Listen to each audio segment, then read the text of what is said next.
مرحبا تخطاتلتي راديو رنا لما عن تقاشنا بتيا زلخو يوديت جودي سولومون كاب ديرمارك زعبا ساوند هيلين ናይ ድቃስ ወይ ድምፂ ብድምፂ ፀገማት ዘለካ ትፈትሕ ወይ ድማ ትሕግዝ ማለት እዩ ኮች ትገብር ዝተፈላለየ ግዜ ኣብ ሂወትና ብተፈላለየ መገዲ ድቃስ ኣዕብየና እቲ ድቃስ ከዓ ሰምታይምስ ከም ንፈልጦ ንሕና ኣይንፈልጦ ኢና ስለምንታይ ድቃስ ኣዕብየና ሓደ ሓደ ግዜ ኣነ ኣለኹ 3 ሰዓት ደቂሰ ልትሰኣሉ መገዲ ኣይ ዋንደር ስለምንታይ ኮይኑ ኢለ ሓትት ጁዲ ካብ ዴንማርክ በዚ ዓይነት ንጥፈታት ሰርቲፋይድ ዝኾነት ብዙሓት ኣሕዋት ኣብ ዴንማርክን ከባቢኡን ኮች ትገብር ተሕግዝ ብዛዕባ ሳውንድ ሂሊንግ ናታ ፕሮፌሽን ስለዝኾነ ኣንፅየ ኣለኹ ብኸመይ ክትሕግዘና ትኽእል ነዞም ድቃስ ዳዕብየና ጁዲ ሰሎሞን ቋዕዳ ሓን መጻኺ ኣብ ረድዩ ይረና ቋዕዳ ሓን ፀናሕካ መርሓባ እሞ ብጣዕሚ ፍልይ ዝበለ ፕሮፌሽን ወይ ድማ ኢንትረስቲንግ ዝኾነ እዩ ንምንታይ ፅቡቅ ጎኑ ኣነ ከም ትሪኦ ብዙሕ ሰብ ሕብረተሰብና ዋላ ተፈላለየ ዓለት ድቃስ ከም ምግቢ ከም ንሪኦ ኣነ ስክስሕትየ እንትኾነ እስኪ በኣ ንጀምር ድቃስ ዶ ጥዕም ዋላ ምግቢ በኣ ክጅምረክ ክቐድም ክልቲኡ ድቃስ ምስ እንዶ ኣካ ዋላ ፅቤት ጠሜኻ ክትሓድር ኣየናይ ሓይሽ ኣብቲ ሂወትካ ጠሚኻ ክትሓድር ሓይሽ ስለ እንተ ደኣ ድቃስ ስኢንካ ብዙሕ ጌጋ ክትገብር ትኽእል ኢኻ ብጌጋ መኪና ክትዝውር ትኽእል ብጌጋ ዝኾነ ክትፀቅጥ ትኽእል መግቢ ግን ጠሚኻ እዩ እቲ ድቃስ ተደኣ ስኢንካ ግን ስለ ሓንጎልካ ድትንክፈካ ብዙሕ ነገር ከዓ ክትርስዕ ስለ ትኽእል ወኸዓ ናትካ ሞድ ከዓ ፀርፀር ክትብል ትጅምር ስለ ድቃስ ትስእን ስለዚ ድቃስ ብጣዕሚ እያ ኣድላይ መርሓባ እሞ እንታይ ይሳውን ሂልን እስኪ ንሕብረተሰብና ኣብ ርህልና ኣነ ሰሚዑ እውን ኣይንፈልጥኒ ኣነ ሰምዑ ብተግባር ግን እንታይ ዓይነት ሓገዝ ዝገብረልካ ብሂወትካ ኣይፈልጥን እሞ እንታይ ሳውንድ ሂልን ሳውንድ ሂሊን ማለት ንሰብ ሲ ከምዚ ብድምፂ ድዩ ወይ ብሙዚቃ ኢንስትሩሜንት ተፃዊትካ ድዩ ወይ ሜዲቴሽን ጌርካ ድዩ ነቲ ሰብ ተህድኦ ማለት እዩ እጂ ሳውንድ ሂሊን ንከምኡ ኢኻ ትጥቀመሉ መርሓባ ተህድኦ ተፈላለየ ነገራት ክህልዎ ክእል እዩ ሓደ ሰብ ሕጂ እስኪ ላብሬት ወይ ኣግፋ ሓቢልክያ ግለፅልና ሓደ ሰብ ኣነ እንድሕር ድቃስ ኣብኒ ኢለኪ ፀገመይ ክትፈልጥለይ ትኽእሉ ዶ እወ ሕጂ ንስኻ ድቃስ እንዲ ኣብኒ ኢልካ እንተ ደኣ መፂኻ ንዓይ ብዙሓት ክላይንትስ ከምኡ ኣለዉ ድቃስ ስለ ድሰኣኑ መፁ ግን ኣነ ሓቶም እቲ ድቃስ ከሊእዎም ደሎ ጥራሕ ሲምቶም እዩ እቲ ድቃስ ከሊእዎም ደሎ ንሱ ይረኣዮም ይፈልጥዎ እዮም ድቃስ ኢኖም ከም ዘለዉ ግን እቲ ኣነ ድሕግዞም እቲ ድቃስ ደስእኖም ደሎ ሽግር ንሱ እዩ ድፈትሓሎም ሕጂ ንኣብነት እቲ ሽግር እቲ ድቃስ ደስእኖም ደሎ ሽግር ከዓ ንበሎ ዝተፈላለዩ ይኸውን ገሊኦም ስለስ ካብ ስርሖም ዝተሰጎጉ ኢኮኖሚ ጭንቆም ይኸውን ንሱ ይኸውን ደጨንቆም እሱ ኸውን ድቃስ ትኸልኦም ገሊኦም ከዓ ምስ ሰበይቶም ወይ ምስ ሰብኣዮም ዝተፋትሑ እሱ ሓዘን ስለ ዘለዎም ብከምኡ ኸውን እቲ ድቃስ ደስእኖም ደሎ ወይ ገሊኦም ብደቆም ደይተሓገሱ ኮኑ እቲ ድቃስ ትኸንኦም ደሎ ሕጂ ዝተፈላለዩ ምክንያት ኣሎ እቲ ሰብ ስለምንታይ ድቃስ ድስእን ደሎ ሕጂ ኣነ ምስ ፈለጥኩ እንታይ ከም ዝኾነ ትሽግሮም ሽዑኡ ዝተፈላለዩ ሳውንድ ሂሊን ይገብረሎም ናይ ዝኾነ ሕቶታት ሕጂ ሳውንድ ሂለን ትፈላለ ዶ ከከም ፀገሞም ድዩ ዋላ ኣብ ፓርቲ ኣብቲ ናይ ነብሶም ዘሎ ኣካላት እንታይ እዩ ድሕሞም ዘሎ ክትገልፅሎም ትኽእሉ ዶ ተረዲእክሎ ባል ሕጂ እስኻ ይሕመካ ከብድኻ ቅርፀካ ተፈላለየ ነገር ክኾን ይኽእል እዩ ምሽ ሕጂ ትፈልጥዮ ዶ እንታይ ምስ ነገሩኺ እሶም እዮም ዝነግሩኺ ንምሳሌ ሕጂ ሲ ኣነ ከብደይ ቀርፀን ኣለዎ ወይ ርእሰ ይሕመኒ ወይ ገለ ዓይነት ምሳለኪ ከምኡ ምስ ገለፁኪ ተፈላለየ ድምፂ ዲኺ ተቕርብሎም ንዕኡ ሂል ዝገብር ወይ ዳ ድሕዊ ከመይ እዩ እወ ከምኡ እዩ ግን ኣቐዲመ ዝተፈላለዩ ሕቶታት ሓቶም ብኮውቺን እንዳገበርኩ ይሓቶም እቲኣ ንበሎ እንተ ደኣ ከብደይ ተቐረፅ ኢልኒ እቲ ሰብ እቲ ከብዱ ክንደይ ካብ ምንታይ ተላዒሉ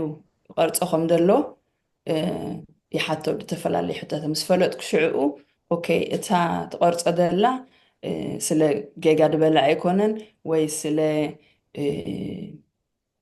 دقاس دسانه وي ገለ يكونن فليت الله تي كبدو دقرص دلو سلا ኣብነት ኣብ ባህልና ከምዚ you have to behave ስነ ስርዓት ክደበር ኣለካ ቁርጥም ኣቢልካ ኢኻ ትኸይድ ዋላ ሓጒስካ ከለካ ሓዲቕካ you suppressed all your emotions ኩሉ እቲ ስሜታትካ ንስድራኻ እያ ከይተጉሁ ኢልካ ስቕ ኢልካ ትሓልፍ ሸለል ትብሎም ግን ብውሽጦም ይሓርዮም ዘለው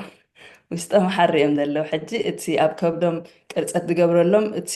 ዝተፈላለየ ደስ ከይበሎም ክገብሩ ደስ ዘይበሎም ናብራ ንበሎ ደይፈትዋ ሰበይቲ ምስኣ እነብሩ ስለ ዋ ሰብ ከንታ ክብለኒ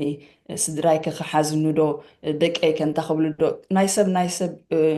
ኮንሰርን ክገብሩ ክብሉ እቲ ናቶም ኢሞሽንስ ሰፕረስ ዝገብርዎ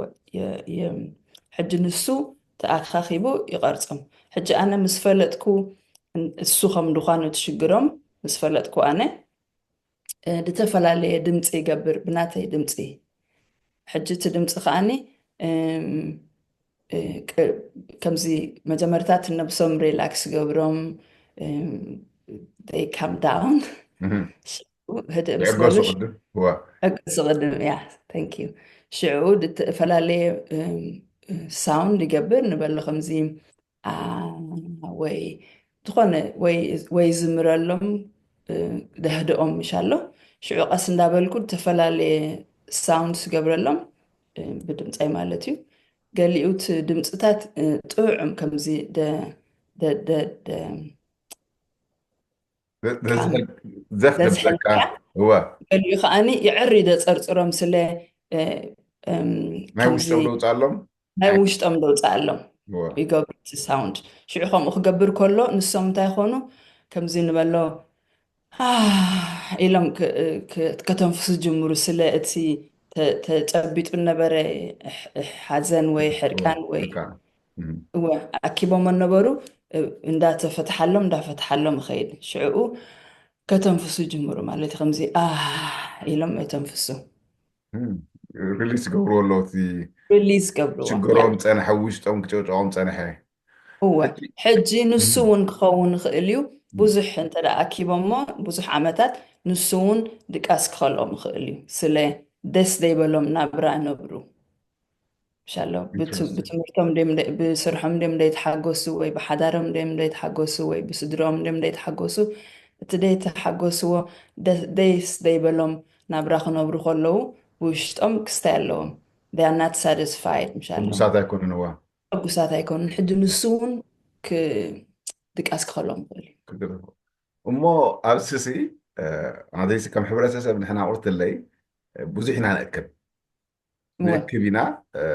بزحونا أين كافل لنا تجمعتنا أو وش تأكلوا مساعدو كنا وضع ذلك كلنا تعدو أو وش توصل لغاية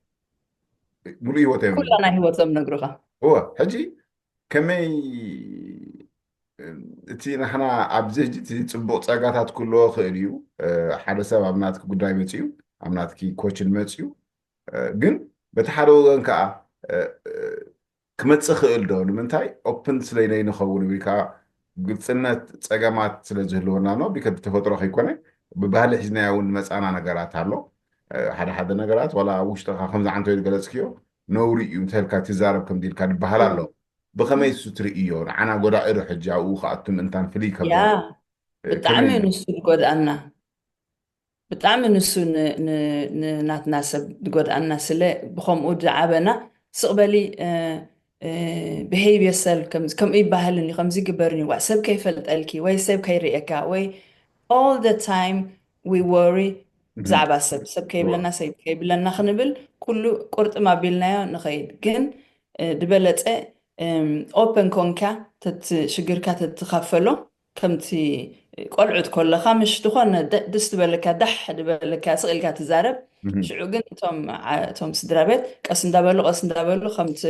ከምቲ ጠጠው ከም ተብሎ ከምኡ ጠባይ ይገብሩኻ እምበር ከምታ ብንእሽትና ኮለና ተንቐፅላ ከምቲ ቆልዓ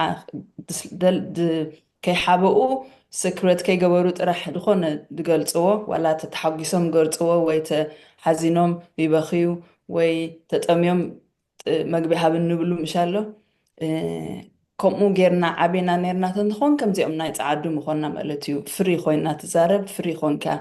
ትዕልል ከይሓባእካ ከየበልካ ሽዕኡ ንሱ ከዓኒ ኣይሕመመካን መብዛሕትኡ ሰብ ከም ማዳ ወዲ ማዳ ከማን ትገብራ ኣንስቲ ብከምኡ እዩ ስለ ኩሉ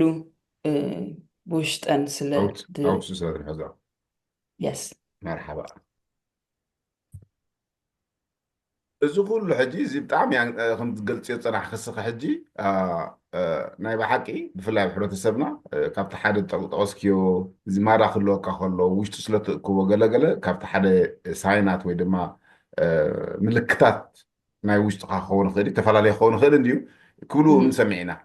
ናይ ብሓቂ ማዳ ኮይና ትሓስብ እያ ትጭነቕ እያ ንሰምዖ ነርና ናብቲ ሕብረተሰብና እስኪ ምልስ ኢለ ብኸመይ እዚ ናብቲ ካልኣይ ሕቶ ከይኣቶ ከለኹ ብኸመይ ኣብዚ ዓይነት ፕሮፌሽን ካብ ምንታይ ተበገሰ ወይ ኢኺ ክጀሚር ከ እዚ ፕሮፌሽን እዚ ኦኬ ብንእሽተይ ከለኹ ከምዚ ያ ብንእሽተይ ከለኹ ብዙሕ ደርፍ ኢንተርቴይን ገብር ንእሽተይ ከበሮ ነይራትኒ ከበሮ እንዳተፃወትኩ ደርፍ ዘልል I was very open and outgoing ሽዑ ኣብ ቁርብ ዕብይ ምስ በልኩ ከምዚ 11 ገለ ዕድመይ ምስ ኮነ ጠጠው ኣቢሉ እየ ምድራፍ ዋላ ኢንተርቴይን ምግባር ከምዚ ክሓፍር ጀሚረ ሕጂ ግን ብሓረይ ከምዚ 20 ዓመት ገለ ምስ ገበርኩ ግን ከፀንቐኒ ጀሚሩ እቲ ማለትሲ ንነብሰይ ክናፍቃ ጀሚረ እቲኣ ናተይ ሳይድ ታናይ ቀደም ጁዲ ክዝክርያ ጀሚር ታናይ ቀደም ጁዲ ናይ ቀደም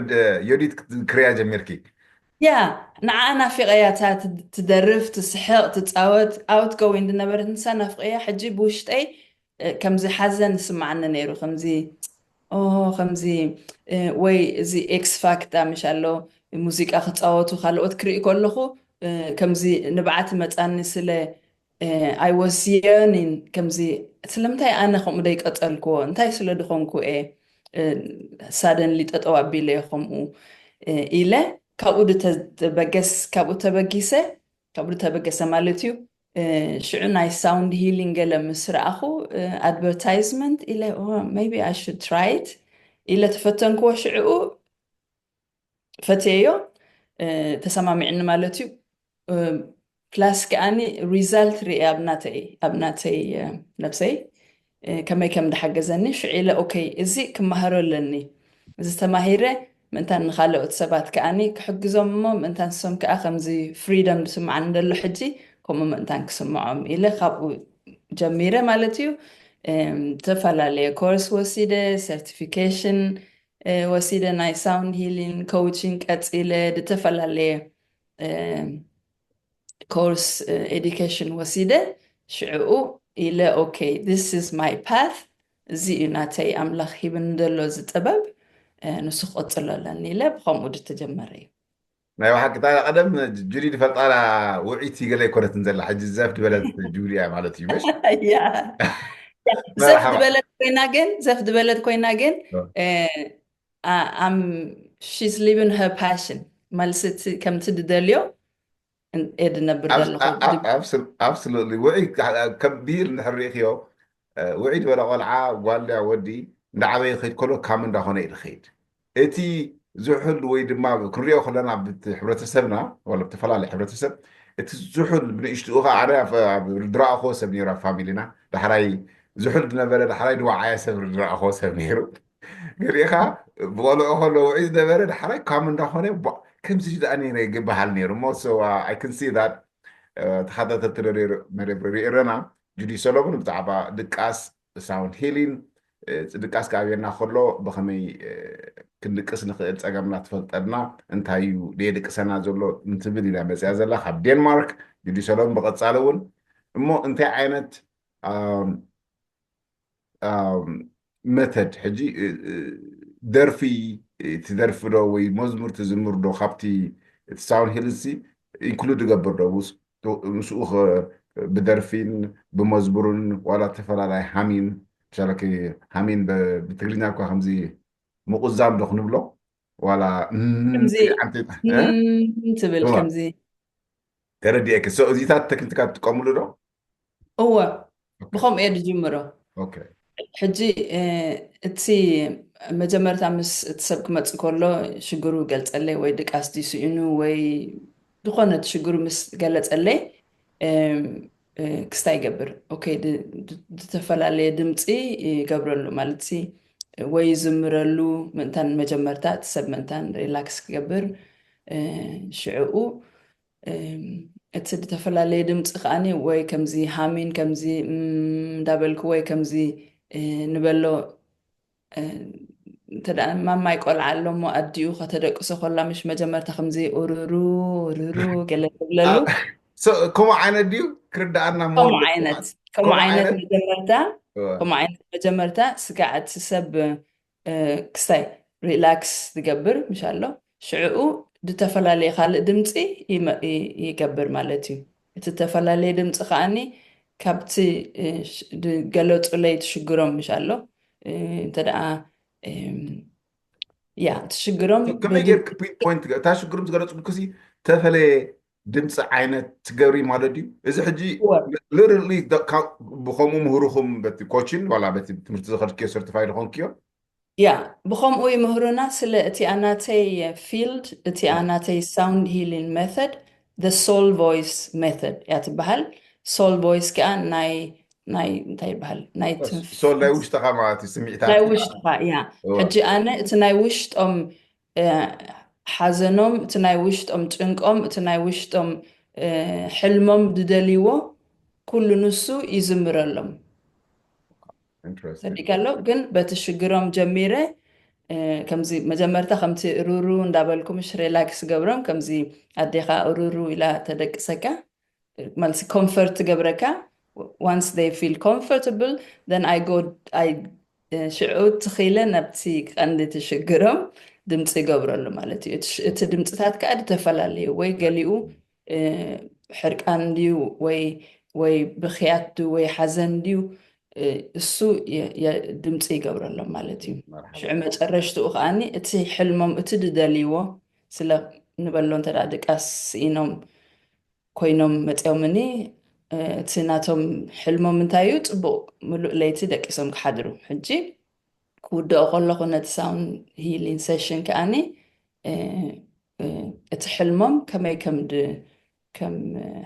እቲ ሓሳቦም ከመይ ገይሩ ከም ዝሰምረሎም ሳውንድስ ከዓ ይገብረሎም ማለት እዩ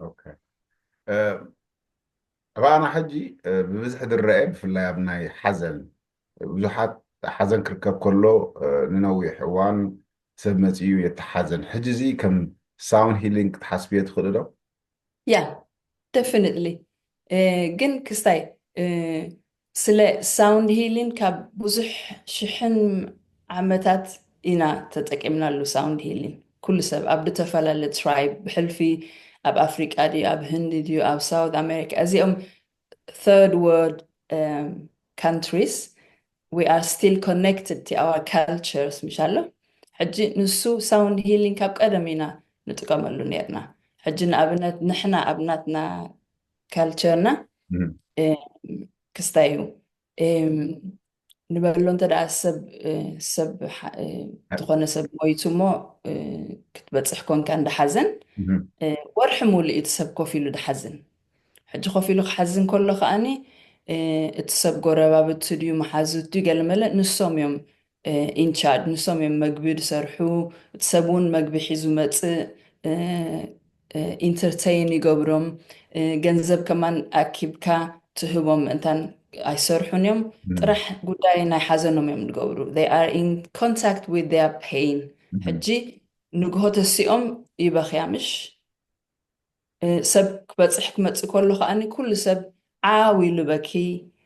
ሕጂ እቲኦም ዝሓዝኑ ዘለዉ ሰባት ይወፀሎም ስለ all the time ድበኽዩ ምስቲ ሰብ ኮይኖም ውሽጦም ስለትርከብ ዘሎ هو قال لي أنا نستتات اللوا نفعت كمزي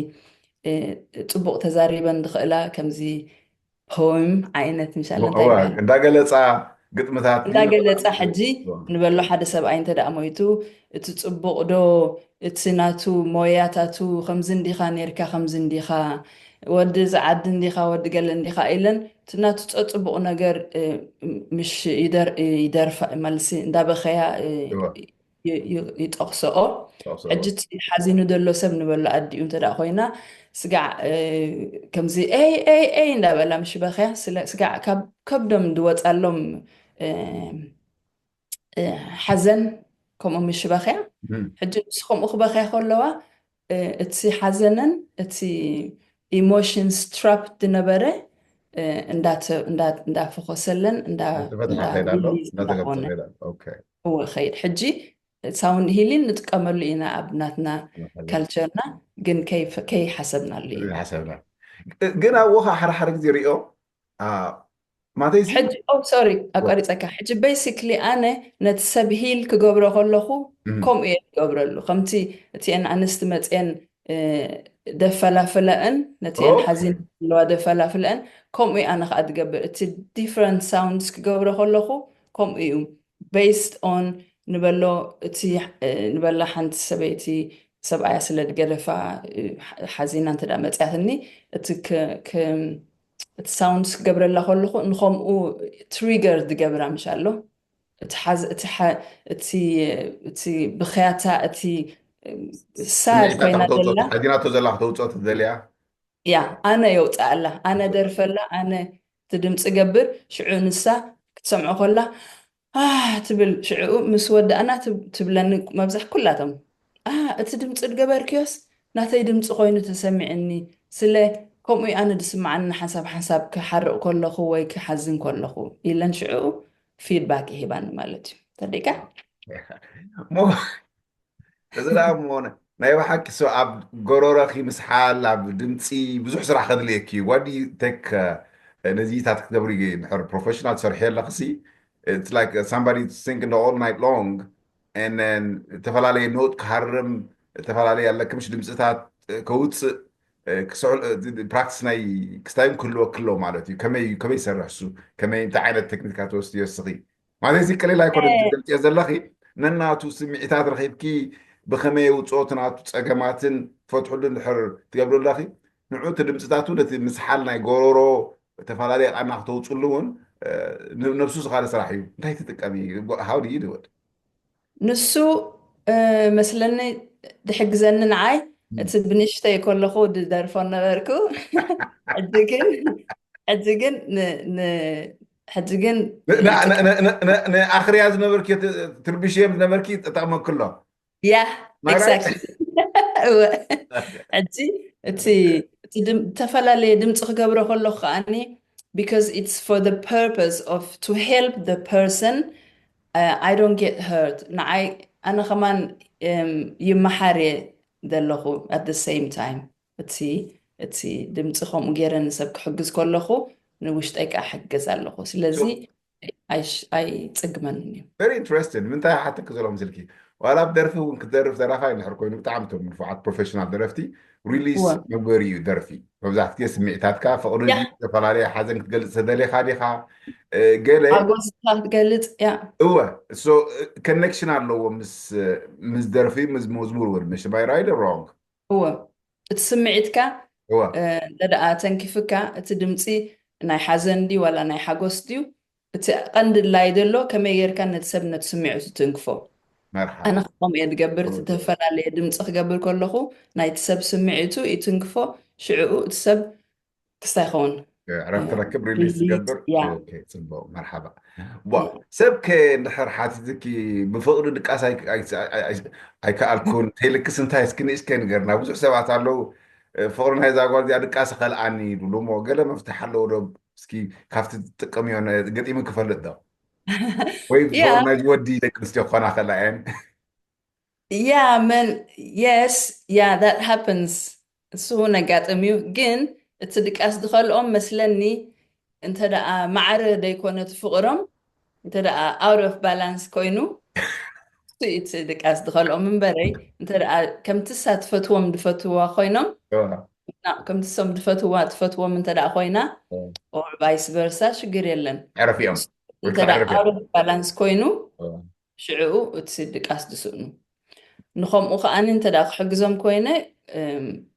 دتفلالي ممرحي هبوم مالتيو كما يجيرهم كزرار بوخم دلوا مستيع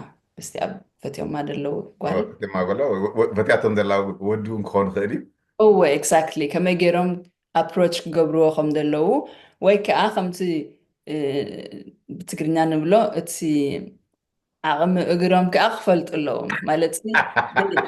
دي ما على قرخة خون الله تقول الله مالتيو يا مالسن عقدي سما معك انت دا خوينو always تقام out of تلوكاي honesty حجي نتسب يبرهلو مالتيو اوكي دبلت انتاي ناتو فت قبل نعت ما زازن قال ويودك تركب على والكي يا because تركب له مالتيو هو سلا love should be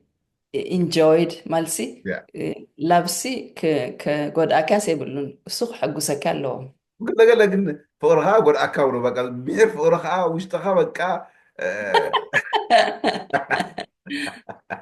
مرحبا تبرا حكي حقسي وجدي اقداسي في حبرتسبنا اقداسي كل حبرتسب الله ندي ابانا قلصو صنا خوغن سلني نقل سلني نزارب قدي مكفل دو دك عدنا مصيوم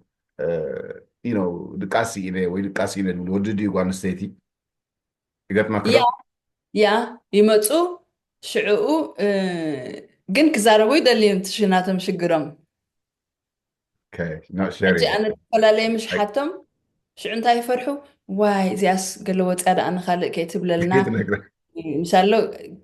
ወግን ኣነ ቅድሚ ምጅማርና ብሎም ሄይ ዲስ ኢዝ ኮንፊደንሻል እቲ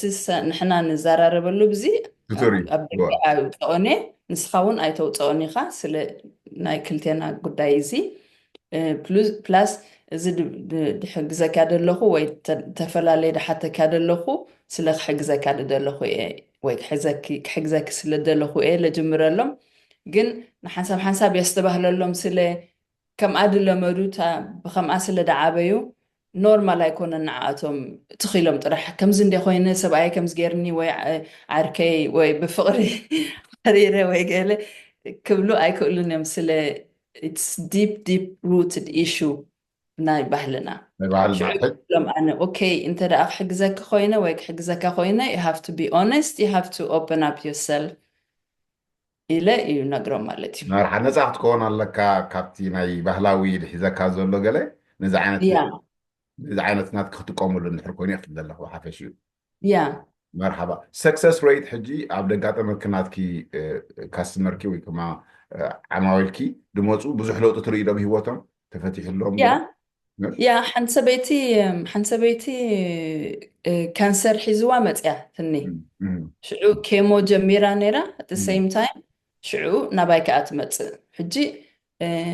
بروجرس تقبر نيرا شعو حنت غزين ورخ خاني اندا دكتور تشيك تقبر علوا مست كيمو كلمه شعوتي دكتورات تطويلهم تاكيبهم 10 دخونو تاكيبهم ابلوا زراربو انتي كماي ليونا زي ريزلتسي دابلص ادخيد دلو ات ميديكيشن حدا انا نهبم دلنا زيهم حموش حمامات دلو same kind of cancer دلو كماي ليونا تا ريزلت دبلص دلو إلهم تاكيبهم زاربو نيرم شعيلاتهم هي سلس at the same time sound healing كا يوسد سለ ደለኹ የገለመለ ኢላቶም ኦኬይ this explains a lot ኢሎም ነጊሮም ማሽዑ ድሕሪ 4 ወርሒ እቲ ካንሰራ ገዲፍዋ እቲ ፀጉራ ኩሉ ተመሊሱ ማልስ ክበቁል ጀሚሩ ሕጂ ኖርማል ትነብር ኣላ ክንደይ ገብር 9 ዓመት ኣቢሉ ካብ ትሓዊ سنو يحكي ياخذ بروفيشن زي كابت حزي يخن لير كل اخي كاب كلتشحن شدشتن جميرة كلتشحن 10 كأ certified coin. بس 10 So you've been doing the last 15 years minimum, right? Yes, well 20 you can say. Yeah, almost 20. You got it. Okay, مرحبا. Well, نايب حكي I think مبزحتو كافر جيرناينا تبليو تلي قاعد حبرتسبنا بفلاي زغلت يصنح مودعتا because تدقاس كنت عنتو مجمع تنكفكيو مقبي دقاس الحر ስንኮም بصراحة ديسفانكشنال تهون مستبت بقى استجاجو بتعامل على قداسي مو انت قلت فيك أتأرق قلت فيك أتأرق اوه سلتي الصغار له بعبي خميرة كأنه يا تنفس خاسي ريكفر أيتجبرني خا دك اسكول خا ريكفر يعرفنا تجبر الله ترديكي وأتعرف نسل انت دلها عارف يا سلازم انت هم بالك يوم من دك مش على كين عاب حرة سبنا في الله بزناتكي مويا نعم كمويا نخمطو تقوملو تفلا لي عد زلوب زي قدس ابينا امتو انت هم بالك يوم you know دبلت انت دا اوكي ገሊኦም ሰብ ስለ ኦፕን ኮይኖም ክዛረቡ ደይክእሉ እሱ ፀገም ህልዎም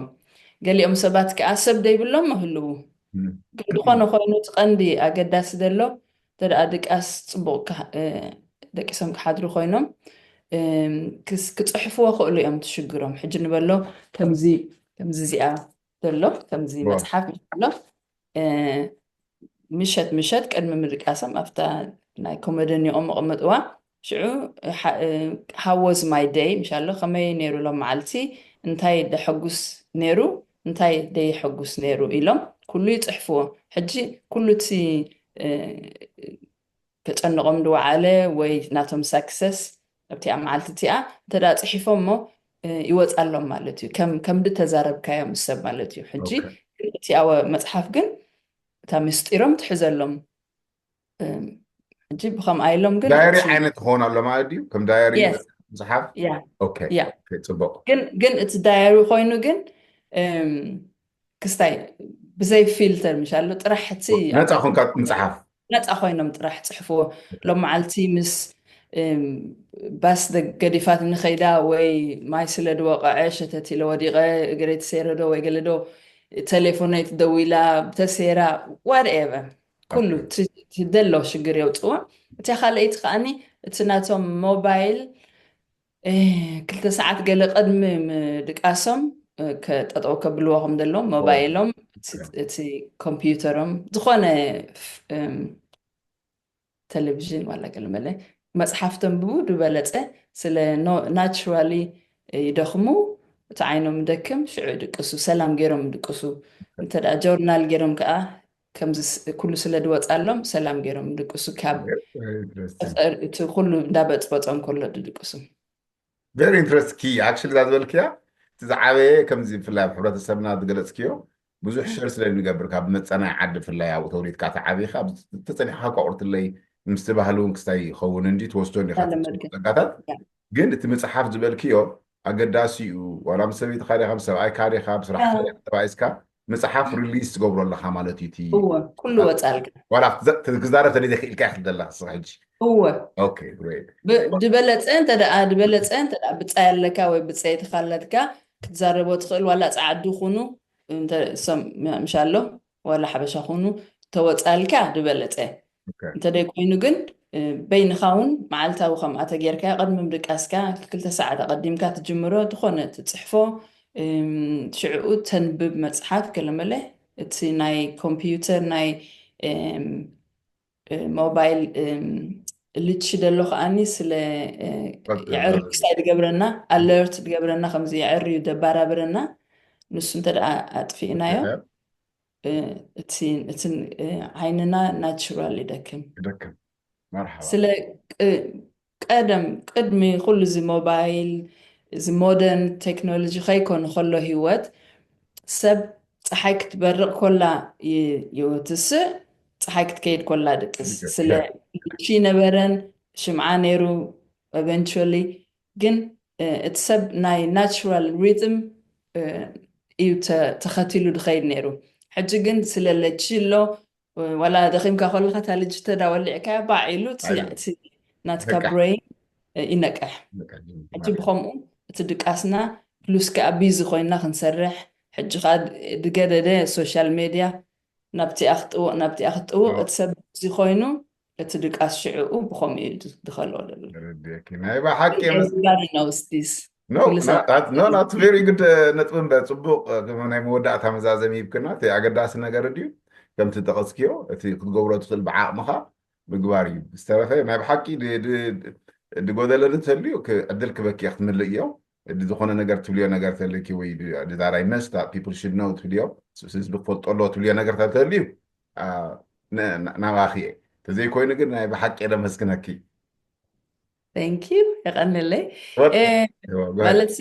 መጨረሽታ እንተ ደኣ ርእቶይ ከም ኮይነ ወይ ናይ መጨረሽታ ማዕፀዊት it's important to be honest to yourself first of all ሕጂ ደስ ከይበለካ ምንባር ፅቡቅ ኣይኮነን ስለዚ እቲ ድኾነ መፍትሒ ክትረኽብሉ ፈትኑ ድኾነ ነገር እንተ ደኣ ደይብረሃኩም ነገር ኣሎ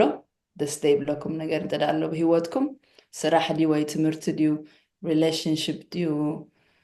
ገንዘብ ድዩ ድቃስ ድዩ ድኾነ ይኹን be honest and true to yourself ክትፅሕፉ ጀምሩ እዝን يحقوسن له بزعبة هواته إذن جن أي حقوسن نالله لكم then try to do something about it because زي هوات زي عدلاتنا we have to live it to the maximum well said ما واحد قلت كده غيرك كنا عنا بنجمرها بنفسخ ميتجمر ياخذوا ذلك you know عبد حصر هوات كاخد حقوسو فتوني ياخذ ذلك بحافشي وناي بحكي مسكنا كي جوري سولومون كاب دنمارك I hope أب كانوا وارم تفعلوا مجد خلنا راح تصفى قبري غني اللي كنزبك مرحبا